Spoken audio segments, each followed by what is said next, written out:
Hey, it's Trudy here, your global sparkly one. And today, you know me as the happiness coach, and I usually talk about ways to help you be happy. But I was asked a question yesterday in a private message about how to actually support somebody who is depressed. So, whether they're high functioning or whether they're at the stage of really struggling to get out of bed, having been somebody who has functioned in both elements, I wanted to bring my personal experience to this. So, you know, one of the biggest things. So there's the good, the bad, and then there's the energy behind everything that you're doing as the person who is supporting somebody. And the first thing I really want to highlight, if you have somebody in your life who is depressed right now, you really need to make sure that you're being supported in this as well. It's very easy to feel like you have to be courageous, you have to be brave, you have to hold it all together for everyone. And while you are doing all of that, please make sure that you are being supported as well in your space, as being that leader and being that support person for somebody. You will have often heard me say with coaching, a good coach doesn't get down in the hole with the person. The good coach is putting their hand down to lift the person out. So it's really, really supportant. There's a new word. It's really supportant that you are being looked after too. And I say that with all of the love, because there is no reason you need to sacrifice your own joy in living to support other people who are struggling to find their joy. Now, we have mirror neurons, and it's quite natural for us to want to meet people where they're at. Like, we are biochemically, neurologically developed to do that. So we stay part of the collective. So here's the point. This is the energy point, right? But your energy dropping down does not serve anyone who is in a space where they need to be elevating and lifting up. So, sacrificing your own joy is not going to help somebody who is depressed, even though it might feel like the natural thing to do. So, an example is if you're in a relationship with somebody or, friends with somebody and they're feeling down and flat, going down and sitting down flat with them all of the time and not doing the things that you love. Yes, it's being supportive, but it's not helping you, and it's not actually showing them there is another way. Now, when I talk about the good point here when supporting somebody, and in my own experiences, this was something that really helped me, was the loving conversation. I love you, and I see that you're hurting, and I see how you are feeling, and I'm here for you, but I can't stop living my life for you. So I'm still going to go out and do the things that make me happy. But please know I still love you and I'm here. So the conversation was a little bit more detailed than that. But the energy behind it was like, I'm not sacrificing myself. I'm going to show you that life is good. And I'm always going to encourage you, and I'm always going to support you, and I'm always going to include you.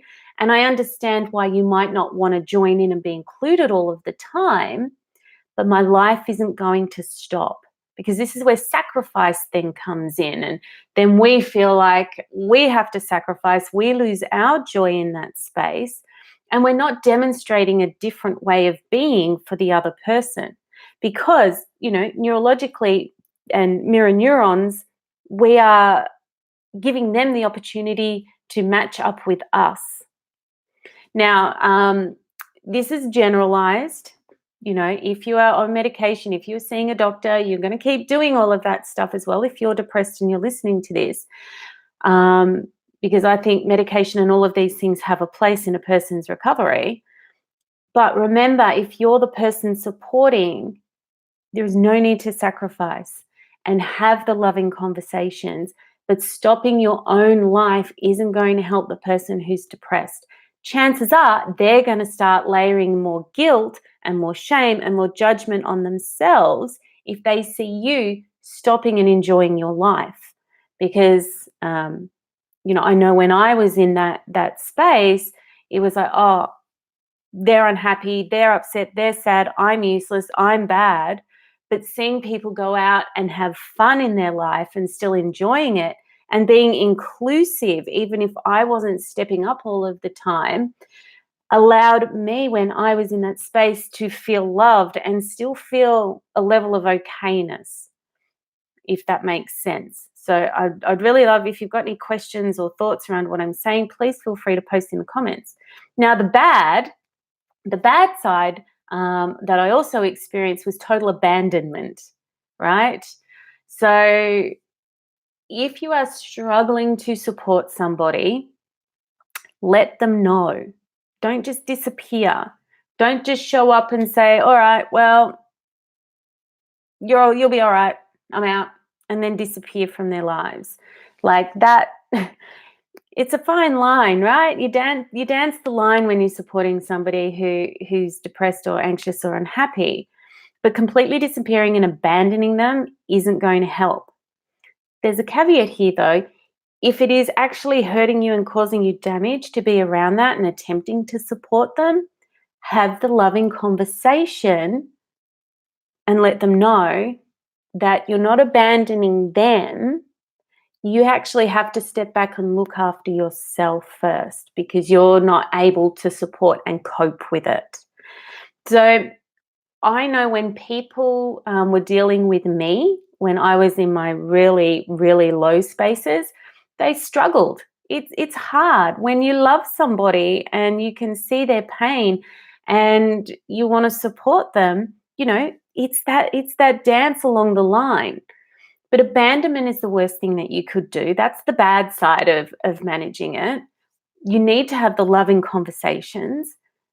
Don't sacrifice yourself. So I had a former boyfriend take me to the doctor after I'd self-harmed and, had a failed attempt. And he was very loving in that. He had the loving conversation with me, but he then said he couldn't keep supporting me like this. And for his own health, he had to step away. And it was done in a way where I took a level of responsibility in my own actions. I understood that this was my choice to behave like this and to feel like this. It actually gave me the, what's the word? Gave me the desire, can't think of the word, can't say it properly. It gave me the momentum to actually start saying to myself, I can't live like this either. I am I'm losing the people around me, and they're doing it. There was some abandonment people. There was some very just lovingly step away people, and the lovingly step away people never made me feel guilty or shame around how I was feeling, because it wasn't about me. It was about them looking after themselves. So hopefully this has given some people some things to consider and think about. This is very general. If you have a specific situation with somebody where you don't feel this is quite the right solution for how you would work with them or handle them or support them, that's fine. This is just some foundational things and some ideas that you can see if they will fit. But ultimately, I think the main point of this one, you have to look after you first. Sacrificing yourself and your own happiness and your own joy isn't going to help lift somebody up. It's only going to pull you down. Your energy in all of this really does matter. And loving, caring energy for somebody who is struggling with their mental health is a beautiful thing for them to be able to see, feel, and witness. Because underlying the people that I've worked with in my own experience, there is so much guilt and shame and fear and judgment around how they're feeling And that was definitely for me. If you can support them with love, whether it's stepping aside or stepping up, that's what they need most. And so, however you choose to respond, stay in support or to step away, do that lovingly, kindly, and gently, and making sure that that person has other support in other ways. That's actually a beautiful outcome for all. So, your happiness coach is signing off. I'm looking forward to your thoughts on this. Like, please, let's have a conversation. If you have any specific questions, you want to share them in a private message, please feel free. I am going to be offline for about 4 or 5 hours today, doing my hosting job. So, if I don't get back to you straight away, just know I lovingly will get back to you as soon as I can. And I hope this has helped. And if you know anyone who is supporting somebody who is struggling with the identity of being depressed, please feel free to share this with them or tag them or get them to reach out. It can be scary knowing that somebody you love doesn't want to be here anymore. I've been on both pillars of the spectrum there.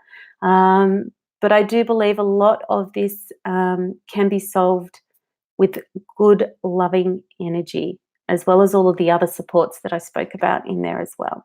So I'm out of here. I love you. I love you. I pray for your happiness. Happiness is a choice. You can come back from the brink.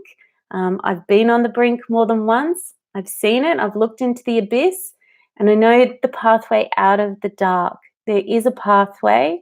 And whether it's me or someone else, whoever it is, you are always loved. You are always supported. You are a perfect child of God. You are whole. You are whole. Never forget, you are whole. You've just had experiences in life. You're not broken.